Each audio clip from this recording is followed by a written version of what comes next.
Assalamualaikum warahmatullahi wabarakatuh. Selamat pagi. Yang terhormat dosen penguji ujian kinerja. Perkenalkan, nama saya Iketut Sukanadi, mahasiswa PPG dalam jabatan Angkatan 4 tahun 2021. Program studi Pendidikan Geografi Universitas Mula Warman. Pada hari ini saya akan melaksanakan video pembelajaran dengan judul Potensi dan Pengelolaan Sumber Daya Pertambangan dengan Prinsip Pembangunan Berkelanjutan. Selamat menyaksikan. Selamat pagi anak-anak. Pagi, Pak. Assalamualaikum warahmatullahi wabarakatuh. Waalaikumsalam warahmatullahi wabarakatuh. Om Swastiastu.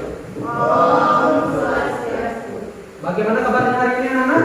Baik. Ya, jangan lupa kita tetap bersyukur kepada Tuhan Yang Maha Esa karena atas berkatnya lah kita semua bisa hadir dalam proses kegiatan belajar mengajar. Ya, sebelum mulai pembelajaran pada pagi hari ini, marilah kita berdoa semoga apa yang kita pelajari pada pagi hari ini bisa bermanfaat untuk diri kita. Ya, untuk doa kali ini itu akan dipimpin langsung sama ketua kelas. Untuk ketua kelas Bapak silakan. Teman-teman, kita belajar berusaha menurut yang penting dan mulai.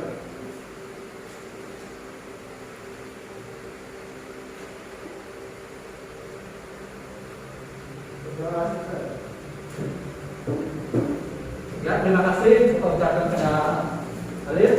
Ya, selanjutnya Bapak akan mengecek kehadiran kalian.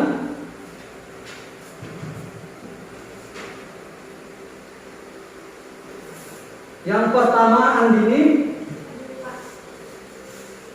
Ade, Ayusri, Tista, Ditya, Santi, Alif, Wirardi. Ya, berarti hadir semua untuk kali ini. Ya, tetap kalian itu jaga kesehatan kalian mengingat situasi pandemi ini masih berlanjut sampai sekarang. Apalagi kita baru dengar info bahwa ada varian baru itu berkaitan COVID-19 ya. Jadi kalian itu tetap tingkatkan kesehatan kalian, tetap ikuti protokol kesehatan. Ya, selanjutnya ya, ada yang ingat materi minggu lalu? Ya, silakan Gusti. Materi minggu lalu itu tentang pengertian dan pembagian sumber daya alam di Indonesia. Ya, bagus sekali. Tepuk tangan dulu dengan kalian.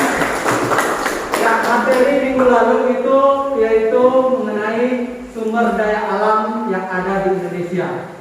Sumber daya alam ini adalah segala sesuatu yang ada di alam yang dapat dimanfaatkan untuk memenuhi kebutuhan manusia, yaitu untuk kesejahteraan manusia. Di mana sumber daya alam seperti yang kalian lihat di sini. Di sini Bapak ada tampilkan beberapa gambar. Yang pertama ini adalah hutan, sumber daya kehutanan, di mana di hutan itu terdapat pohon-pohon dan tumbuhan lain. Nah, menurut kalian siapa yang bisa memberikan contoh manfaat dari sumber daya hutan?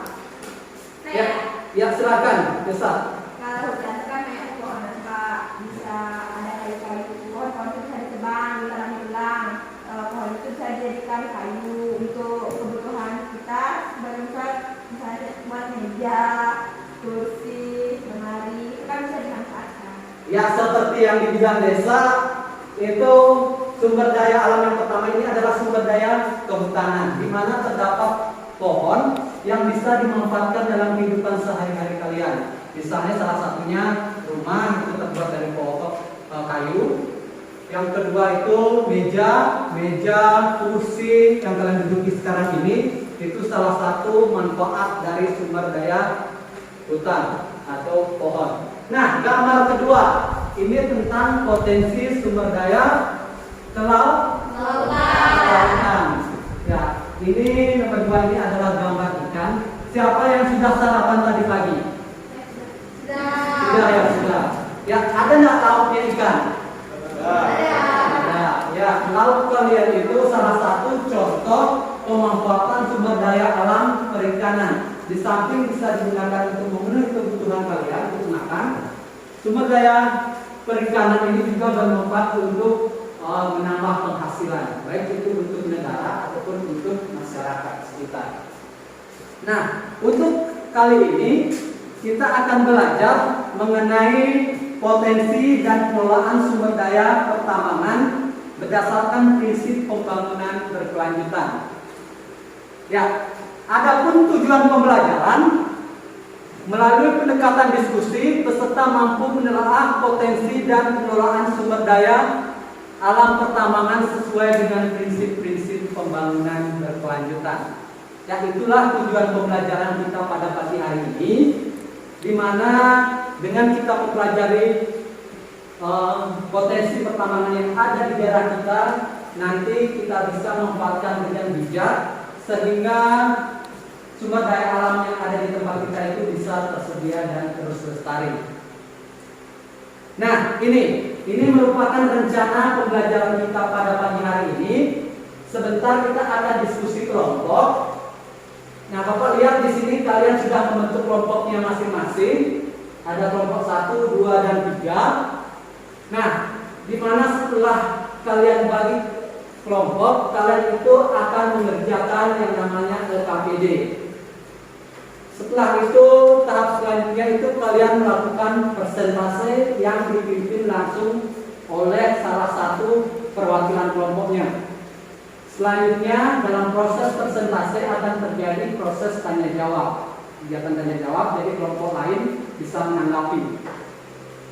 Dan selanjutnya terakhir kesimpulan dan terakhir lagi adalah penutup. Ya, ada yang kurang jelas? Jelas ya?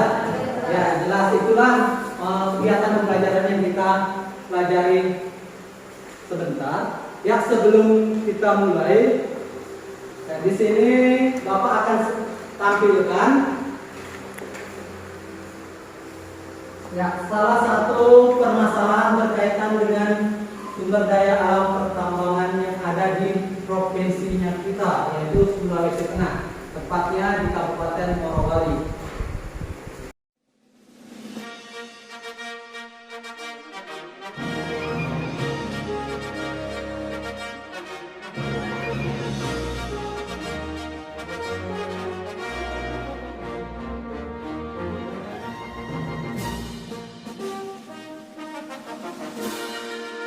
Selamat datang di Morowali, negeri kaya tambang di timur Indonesia.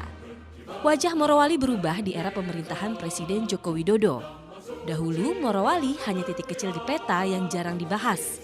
Kini daerah tersebut menjadi salah satu objek vital nasional.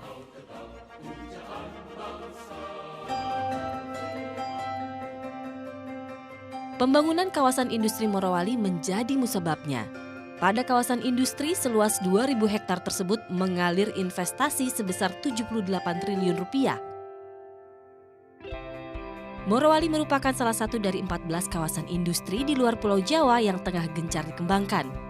Upaya akselerasi ini dilakukan guna mewujudkan cita-cita pemerintah untuk pemerataan industri, agar mimpi mengenai pembangunan berbasis Indonesia sentris dapat terlaksana.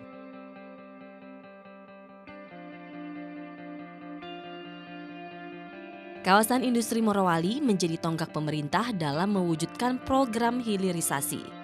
Program ini bertujuan meningkatkan nilai tambah bahan baku mineral di dalam negeri. Pemerintah melalui Kementerian Perindustrian merancang Morowali menjadi kawasan industri berproduktivitas tinggi dengan model persaingan efektif. Untuk itu dibangun model klaster industri dan model kolaborasi supply chain. Di sini dibuktikan bahwa mineralisasi merupakan sukses story daripada hilirisasi.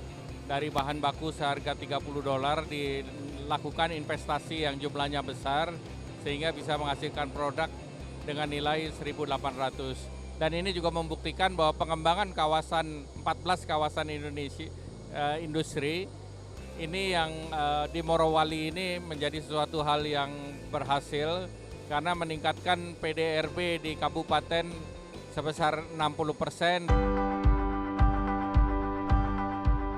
Kawasan industri Morowali ditunjang oleh infrastruktur yang lengkap dan modern. Terdapat 3 pabrik pengolahan dan pemurnian atau smelter berkapasitas 2 juta ton per tahun. Smelter yang digunakan di kawasan industri Morowali menggunakan teknologi Rotary Kiln Electric Furnace atau RKEF. Penggunaan teknologi ini menghemat penggunaan energi, sehingga biaya produksi bisa dipangkas hingga 20%. Kawasan industri Morowali telah membuat 12 desa di Kecamatan Bahodopi yang semula gulita menjadi terang karena dialiri listrik. Dalam rangka peningkatan kualitas listrik bagi masyarakat, dibangun pula transmisi sepanjang 42 km. Untuk mempermudah akses menuju kawasan industri Morowali, dibangun pelabuhan yang mampu menampung kapal hingga 100.000 DWT. Dengan demikian, jalan masuk pun menjadi lebih mudah dan murah. Keberadaan kawasan industri membuat ekonomi di Morowali menjadi bergeliat. Pertumbuhan ekonomi berkembang pesat. Bahkan dari tahun 2010 hingga tahun 2016, kawasan industri Morowali menyumbang pendapatan negara melalui sektor pajak hingga 1,7 triliun rupiah. Pada tahun 2015, pendapatan per kapita Morowali mencapai $8.702 Amerika. Angka tersebut diproyeksikan meningkat menjadi $30.000 hingga $35.000 Amerika pada tahun 2022.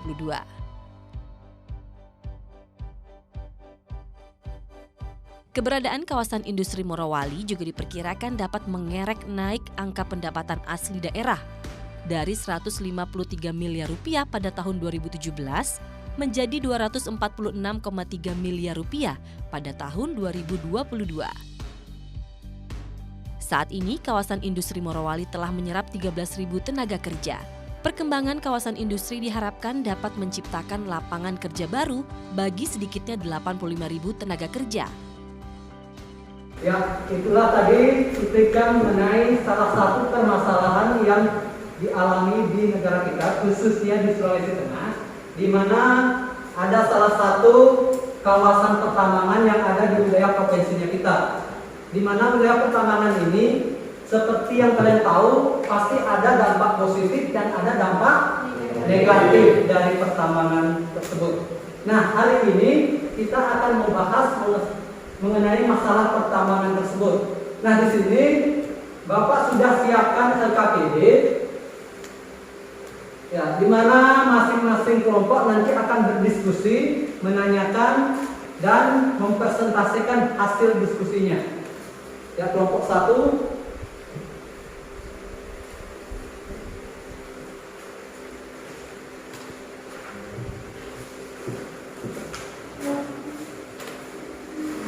Ya, di LKPD-nya kalian itu terdapat fenomena atau aktivitas pertambangan yang ada di wilayah provinsi kita. Ya, mari kita menganalisis bagaimana proses pemecahan masalah sehingga proses pertambangan yang ada di wilayah kita itu bisa sesuai dengan prinsip eko-efisien dan sesuai dengan pembangunan berkelanjutan. Ya. Di sini ada 2 dampak di LKPD-nya kalian. Kita akan mengerjakan LKPD. Yang pertama mengenai analisis dampak yang ditimbulkan dari pertambangan. Dan yang kedua, jika di antara kalian ini ada orang tua kalian yang bekerja di sana, kira-kira usaha apa yang dilakukan? Seperti itu. Ya, jadi Bapak silakan untuk masing-masing kelompok diskusi. Silakan diskusi. Kalau ada yang kurang jelas boleh ditanya. Pak, ini dari pertanyaan ini langsung aja kita jawab, Pak. Ya, untuk pertanyaannya di sana kan ada 2 pertanyaan. 2 pertanyaan yang masing-masing kelompok itu disuruh menganalisis bagaimana proses terjadinya atau dampak yang ditimbulkan dari adanya kegiatan pertambangan. Jadi kalian jawab dulu di SKPD-nya. Sebentar nanti akan dipresentasikan masing-masing kelompok hasil diskusi kalian masing-masing kelompok itu ya. Ya silakan diskusi. Kalian bisa ya. Selain itu Ya, untuk menambah informasi, boleh kalian menggunakan literatur lain seperti HP dan juga buku-buku yang lain. Silakan, boleh menggunakan HP.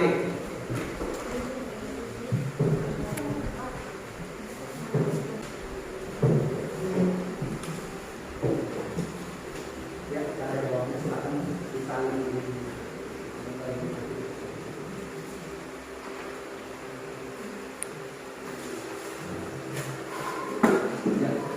Gusti, tolong diskusi yang ada di tengahnya. Silakan kalian bekerja sama mencari solusi dari permasalahan yang Bapak berikan ke kalian.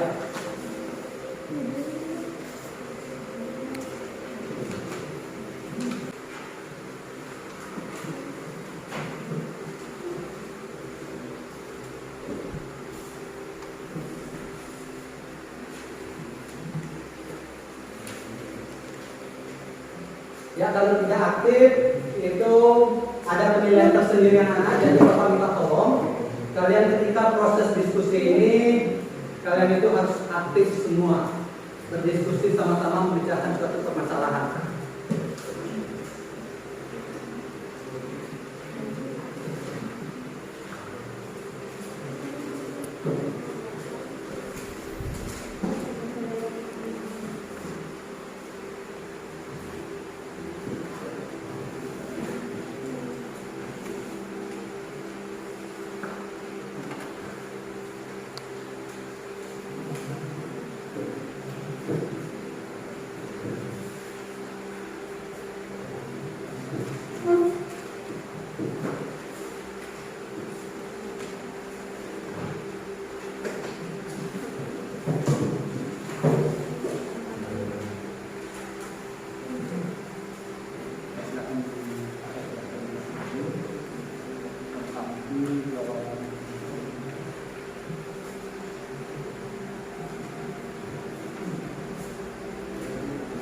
Ya, bantu temannya.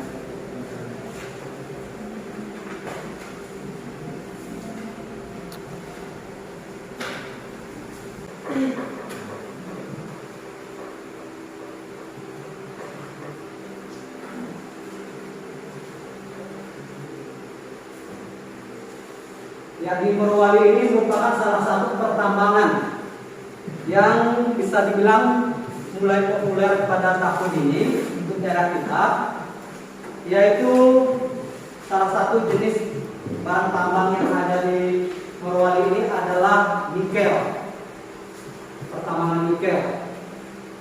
Ya, selain jenis-jenis pertambangan nikel, itu masih banyak jenis-jenis pertambangan lain yang khususnya ada di Indonesia ya. Kalau di Sulawesi Tengah khususnya Morowali itu adalah pertambangan nikel yang sedang dilaksanakan di sana. Seperti yang kalian lihat di sini,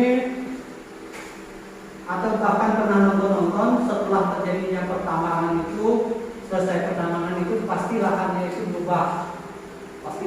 berubah, ada dampak positifnya, dampak negatif. Silahkan kalian analisis. Kira-kira dampaknya apa, penyebabnya apa, habis itu bagaimana upaya mengatasi hal tersebut.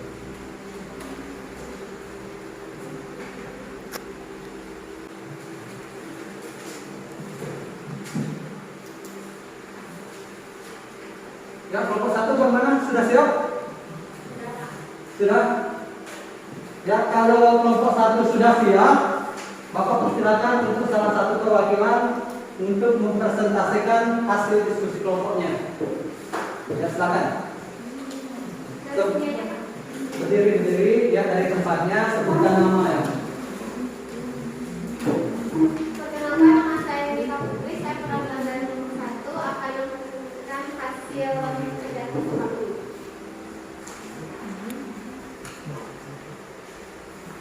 Yang pertama, analisislah dampak apa yang terjadi jika pengelolaan sumber daya pertambangan tersebut tidak dikelola dalam prinsip pertambangan berkelanjutan. Dampak negatifnya dari aktivitas pertambangan nikel tidak dikelola dengan prinsip pembangunan berkelanjutan, yaitu A. Terjadinya kerusakan lingkungan hidup seperti pengundulan hutan, erosi tanah, pencemaran udara, pencemaran tanah, dan sedimentasi tambang. B. Merusak lahan-lahan masyarakat dengan lubang-lubang eksplorasi sementara. C. Lahan sekitar pertambangan penuh dengan lubang dan tandus. Lahan ini bekas eksploitasi pertambangan yang belum direklamasi atau revegetasi sebagaimana mestinya. C. Lahan hutan sekitar pertambangan melalui penebangan liar yang semakin meningkat karena adanya jalan pertambangan dan pelabuhan yang dibangun. 2. Jika orang tua Anda bekerja di pertambangan tersebut, solusi yang kalian lakukan agar pengelolaan sumber daya pertambangan nikel di Morowali sesuai dengan prinsip pembangunan berkelanjutan. Jawabannya, jika orang tua saya bekerja di pertambangan tersebut, solusi yang saya lakukan adalah agar pengelolaan sumber daya pertambangan nikel di Morowali sesuai dengan prinsip pembangunan berkelanjutan dan dapat meminimalisir dampak negatif yang terjadi, yaitu menyarankan kepada orang tua saya melalui serikat buruh yang ada pada perusahaan tambang tersebut apakah perusahaan tambang tersebut telah memperhatikan dan menerapkan aturan-aturan pemerintah tentang prinsip pembangunan berkelanjutan atau belum, demi kepentingan ekosistem lingkungan alam sekitar tambang yang digunakan dengan tujuan meningkatkan pendapatan daerah dan pendapatan buruh atau pekerja dan masyarakat sekitarnya. Sekian, terima kasih. Ya, beri tepuk tangan untuk kelompok 1.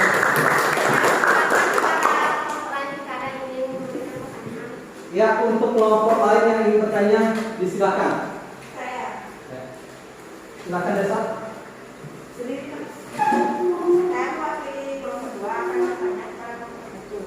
Tadi Anda mengatakan bahwa akan menyarankan kepada orang tua melalui serikat buruh atau pekerja yang ada pada perusahaan tambang tersebut telah memperhatikan dan menerapkan aturan-aturan pemerintah tentang prinsip-prinsip pembangunan berkelanjutan atau belum.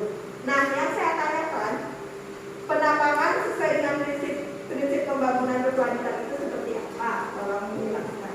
Ya, kelompok 2 yang ditanyakan itu penambangan yang sesuai dengan prinsip pembangunan berkelanjutan itu yang kayak bagaimana? Ya, silakan untuk kelompok 1 bisa mencari dulu jawabannya, atau kalau sudah tahu silakan menjawab pertanyaan dari kelompok 2. Ya, kalau tidak salah ini pertambangan yang bagaimana? Itu pertambangan yang berkelanjutan.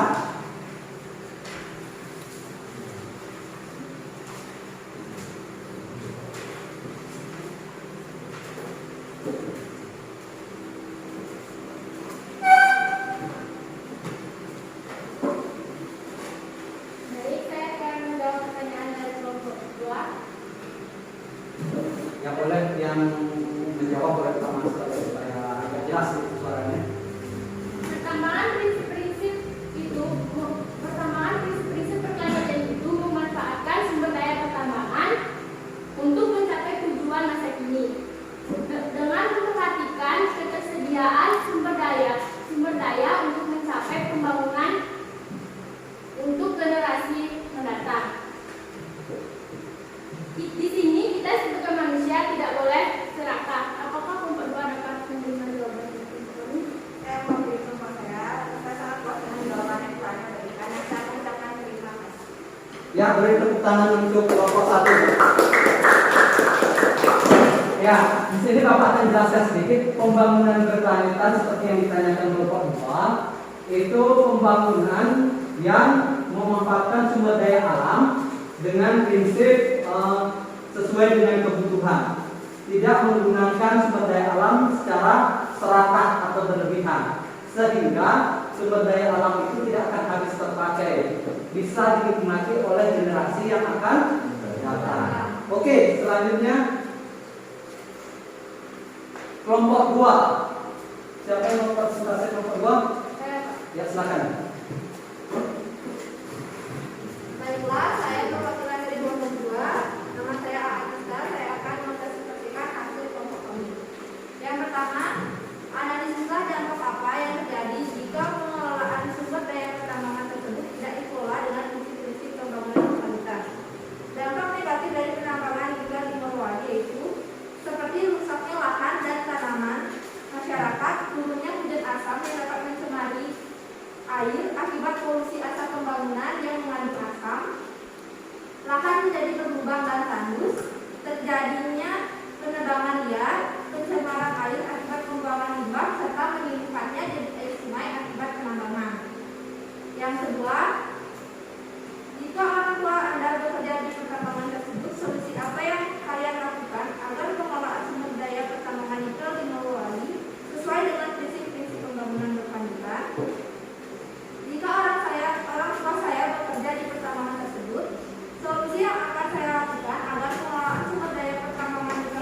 lembah tersebut agar air bersih masyarakat tidak tercemari. Itulah hasil diskusi kelompok kami. Apabila ada kelompok lain yang bertanya, saya silakan. Ya, sebelumnya tepuk tangan dulu untuk kelompok 2. Ya, di sini juga kelompok 2 memaparkan beberapa dampak kerusakan dari pertambangan. Salah satunya itu ada hujan asam, menurut salah Pak simak tadi. Ada hujan asam, ada juga kerusakan lahan. Ya, untuk kelompok lain yang mau bertanya, ya silakan. Ya, silakan.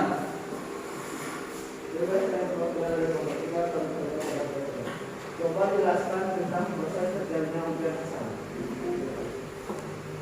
Ya, pertanyaan dari kelompok 3 dari Alif itu coba kelompok 2 jelaskan. Tadi kalau tidak salah Bapak juga menyimak, salah satu dampak dari pertambangan itu adalah hujan asam.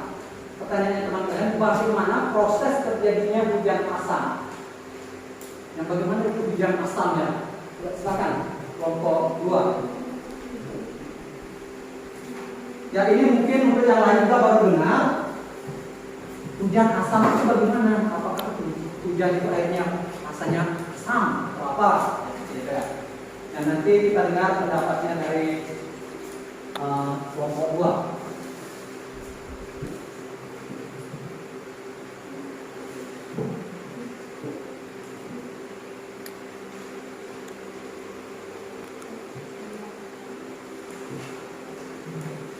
Baiklah, saya akan menjawab pertanyaan dari kelompok 3. Hujan asam itu terjadi dikarenakan polusi. Jadi kandungan karbon dioksida, sulfur, nitrogen oksida tinggal di atmosfer dan bereaksi dengan kelembaban udara dan menyebar di atmosfer setelah diangkut oleh angin dan jatuhlah hujan asam. Apakah jawaban dari saya dapat diterima? Saya ingin boleh. Saya perkenalan nama saya Dewi dari kelompok 3 yang dinamakan titik Saya masih belum paham. Apa bisa dijelaskan ulang apakah hujan asam ini mengakibatkan sesuatu apa berbahaya atau tidak? Ya, kelompok 3 merasa perlu ada tambahan jawaban. Tadi prosesnya sudah dijelaskan bahwa hujan asam ini berasal dari sisa-sisa pembuangan atau polusi yang ditimbulkan dari pabrik-pabrik pertambangan, mulai dari gas yang dikeluarkan dari pertambangan, karbon dioksida dan sebagainya. Ketika terjadi yang namanya kondensasi dan lain sebagainya di udara, membentuk awan dan turun hujan, itulah terjadinya hujan asam. Nah, teman-teman kalian ini butuh penjelasan lebih. Apakah hujan asam ini berbahaya atau tidak? Seperti itu.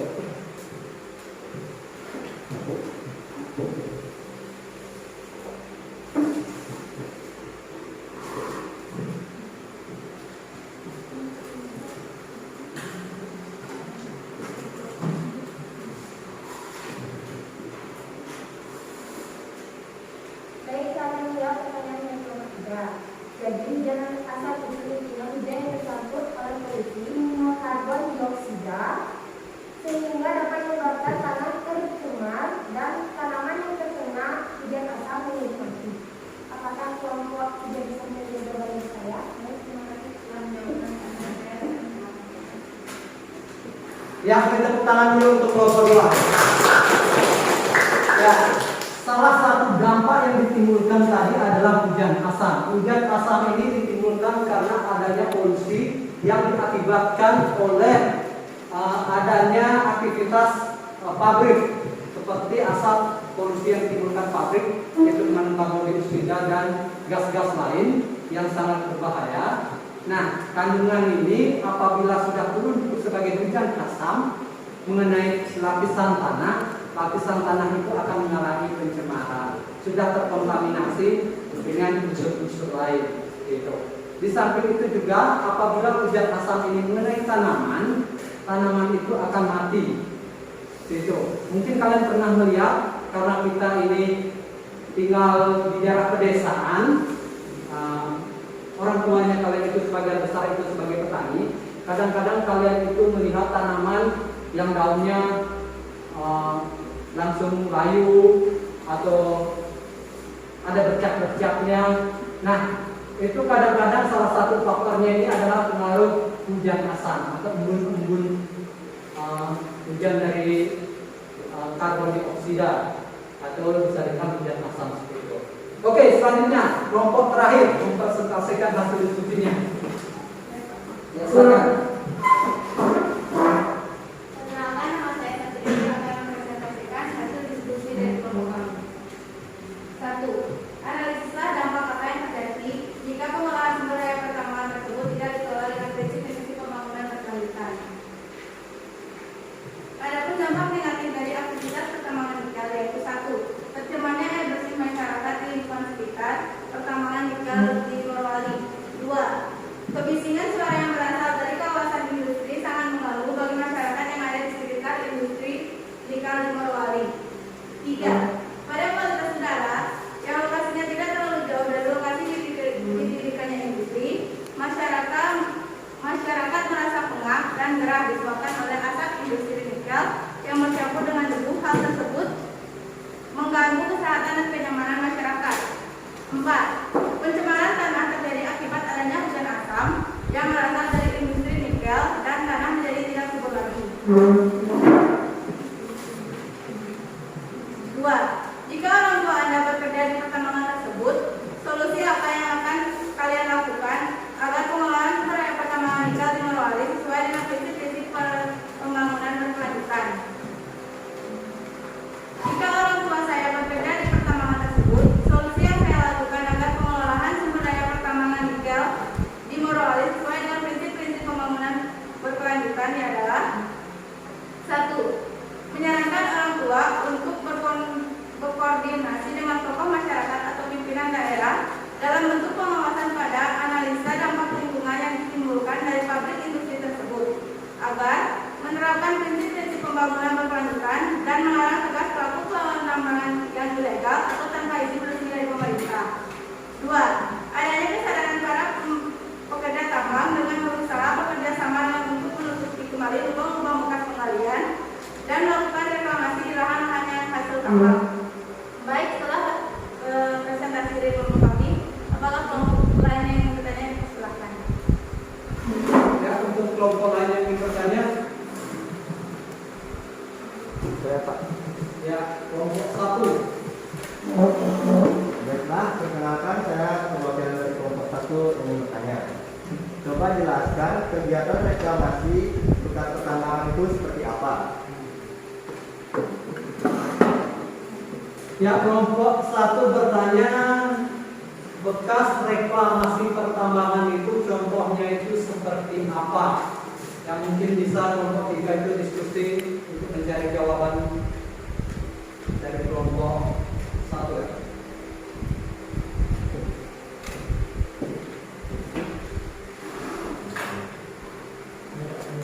Ya, silakan. Baik, saya perwakilan dari kelompok 3 akan menjawab pertanyaan dari kelompok 1. Jadi, reklamasi bekas tambang itu bisa dilakukan dengan menanam bibit tanaman dan juga mengolah limbah dengan cara daur. Jadi tidak hanya mengambil keuntungan dari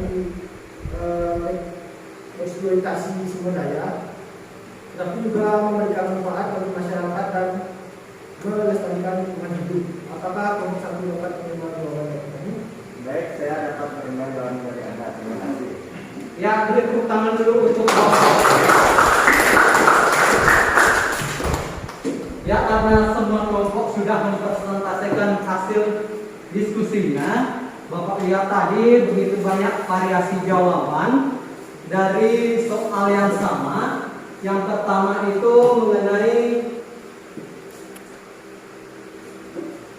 dampak adanya pengolahan sumber daya alam nikel di Morowali. Tadi di kelompok 1, kalau tidak salah, dampaknya itu perubahan lahan, kerusakan lahan. Kelompok 2 juga ada hujan asam. Kelompok 3 juga ada dampak lain, yaitu tentang akibat dari setelah terjadinya pengolahan. Jadi model lahan itu sudah mengalami perubahan. Nah, Satu orang, siapa di antara kalian yang bisa menyimpulkan hasil diskusi kita pada pagi hari ini? Saya. Ya, silakan. Ya, beri tepuk tangan dulu sama teman-teman. Baiklah, dari hasil diskusi hari ini dapat saya menyimpulkan bahwa program pembangunan berkelanjutan itu memanfaatkan sumber daya pertambangan untuk mencapai tujuan masa kini dengan mempertimbangkan ketersediaan sumber daya untuk mencapai tujuan pembangunan untuk generasi yang mendatang. Intinya kita sebagai manusia tidak boleh serakah. Jangan hanya memikirkan keuntungannya, namun dampaknya juga harus diperhatikan. Ya, beri tepuk tangan sekali yang teman kalian. Ya, begitu menguasai sekali materi kita pada pagi hari ini. Ya, untuk hari ini Bapak akan memberikan penjelasan mengenai dua jawaban dari permasalahan yang kalian selesaikan tadi. Yang pertama ini berkaitan dengan analisis dampak apa yang terjadi jika pengolahan sumber daya alam tersebut dikelola atau tidak dikelola dengan prinsip pembangunan berkelanjutan. Perlu ada diketahui, pembangunan berkelanjutan itu adalah pembangunan yang memanfaatkan sumber daya alam tidak berlebihan, tepat guna, sehingga generasi yang akan datang itu bisa menikmati. Ya, contohnya, artinya tidak, misalnya kalian punya ada hutan misalnya, kalian tidak boleh tebang secara liar seperti itu, tidak tebang pilih, tapi penebangan dilakukan secara liar, membawa habis hutan. Ya, secara otomatis hutan itu akan rusak. Generasi kalian juga akan tidak bisa menikmatinya lagi seperti itu. Nah, adapun dampak-dampaknya dari pemanfaatan yang tidak menggunakan prinsip pembangunan berkelanjutan, salah satu halnya yaitu yang pertama jelas mengalami kerusakan lahan. Kenapa orang bertambang ini bisa menyebabkan kerusakan lahan? Ya jelas, misalnya di dalam suatu lokasi itu terdapat barang tambang mineral, misalnya apa? Tadi nikel. Nikel ini berada di kawasan hutan. Ya, untuk mendapat nikel yang ada di dalam tanah yang berada di dalam kawasan hutan ini, secara otomatis orang itu akan menebang hutan terlebih dahulu, atau menyingkirkan pohon-pohonnya terlebih dahulu, dibabat habis terlebih dahulu. Kemudian tanahnya itu baru akan diolah, dicari barang tambangnya. Secara otomatis lahannya itu juga mengalami kerusakan, gitu ya, gitu. Yang kedua, dampak kedua tadi seperti yang disampaikan kelompok 2, hujan asam. Hujan asam ini namanya pabrik, dia pabrik apapun, kendaraan kita juga mengeluarkan yang namanya karbon dioksida. Begitu juga pabrik mengeluarkan yang namanya polusi. Salah satu polusinya itu adalah karbon dioksida. Ketika karbon dioksida ini naik ke angkasa, menyatu dengan partikel-partikel misalnya uap, air dan lain sebagainya, membentuk kondensasi, mengalami yang namanya terbentuk awan, kemudian turun hujan. Hujan inilah yang akan nanti apabila kandungan asam atau polusinya tinggi itu menimbulkan hujan asam. Itu dampaknya. Ya, selanjutnya namanya pabrik pasti ada pembuangan limbah. Ya, biar pabrik apapun pasti menghasilkan limbah. Selain polusi, selain lahan rusak, ada limbah yang dihasilkan. Kalau pabrik tidak menggunakan prinsip ekoefisien dan juga pembangunan berkelanjutan, membuang limbah sembarangan, secara otomatis lahan itu akan tercemar dengan kotoran-kotoran atau sisa-sisa dari pemanfaatan limbah industri.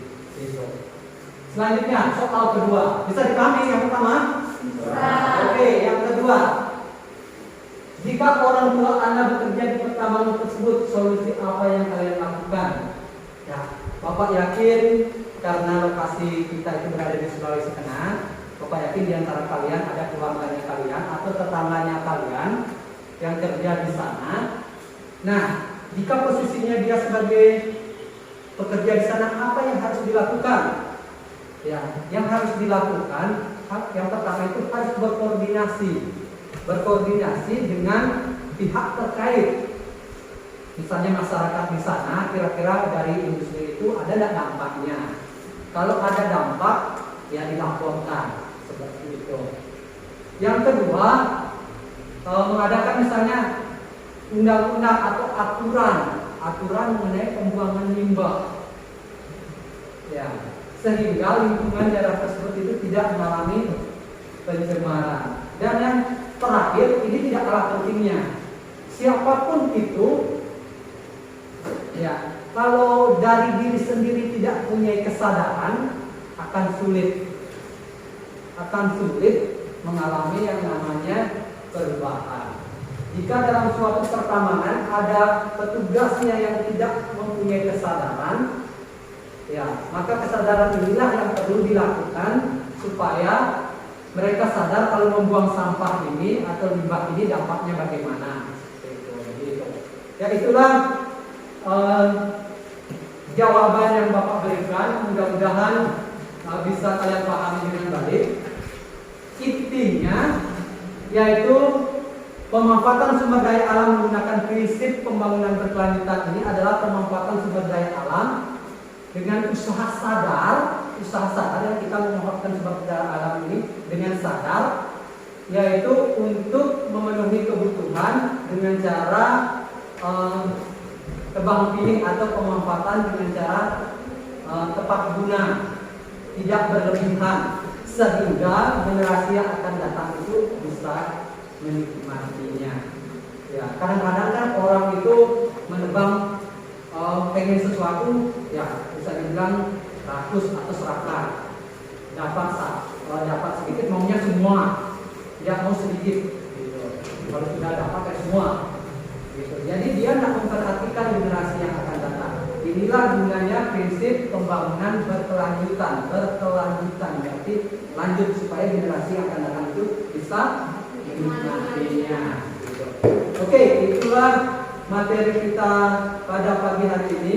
Untuk mengetahui kalian sudah paham atau tidak, sejauh mana kalian daya serapnya kalian atau tidak tentang materi ini. Ya, kita selanjutnya itu adalah tahap evaluasi. Bapak sudah siapkan soal di Google Form dan Bapak sudah kirim di Classroom. Ya, bukan Classroom ya, di WA.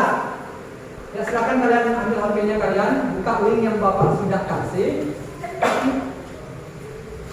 Silahkan isi nama kalian, identitas kalian kelas 11. Kemudian jawab pertanyaannya.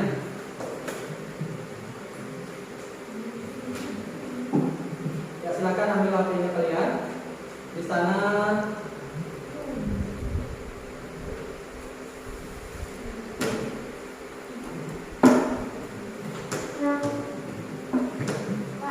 ya. Oh iya. LKPD-nya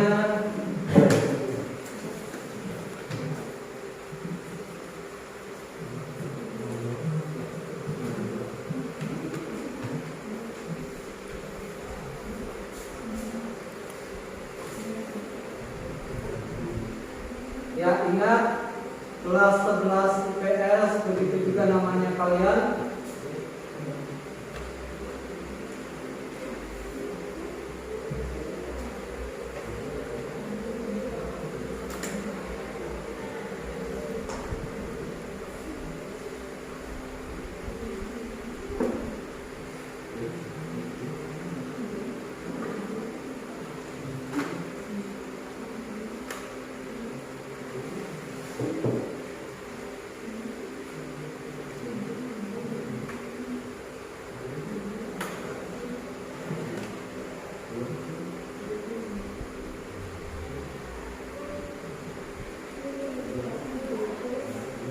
Ya, ini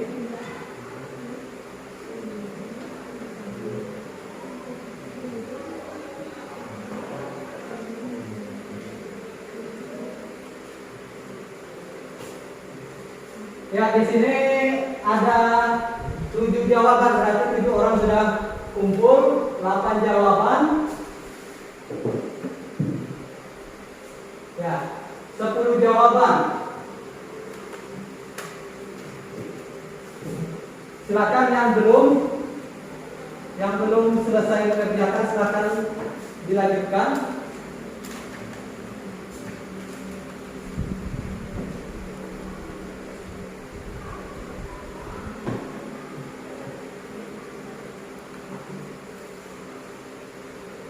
Ya, di sini coba kalian perhatikan.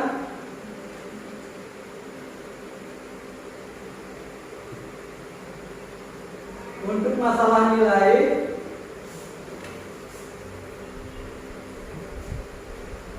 ya, rentan nilai 80 sampai 100 dan ada 80. Ya, sebagian besar kalian itu mendapat nilai 100. Ya, tepuk tangan dulu ya.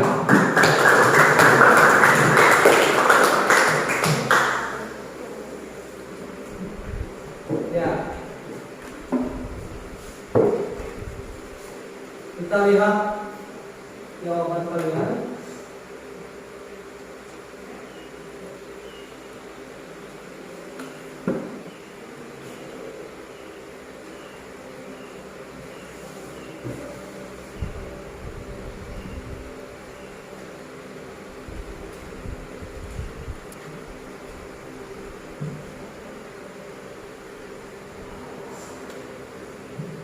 Ya, berarti di sini yang jawab pertama Ade. Ade yang menjawab soal pertama atau yang mengumpul jawaban pertama.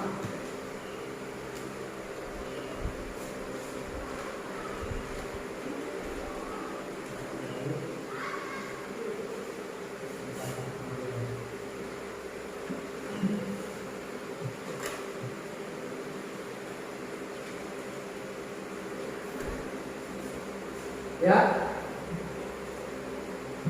Ade, Gustiayu, Alif, Desa, Nardi, Ditya, Santi, Ilwan, dan Tista.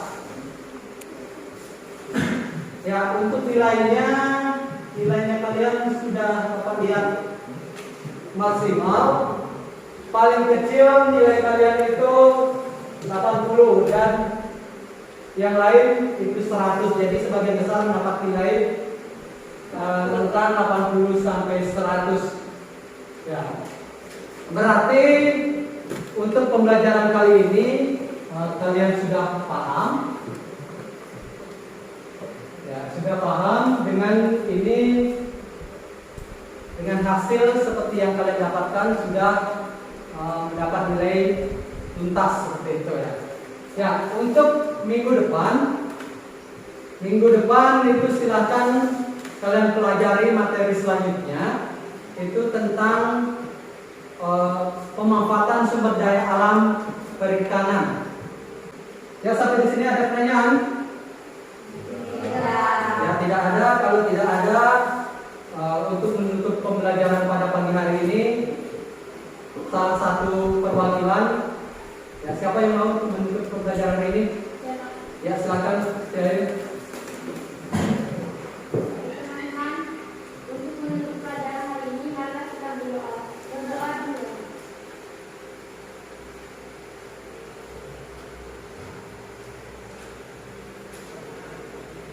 Berdoa selesai. Ya, baiklah anak-anak, silakan kalian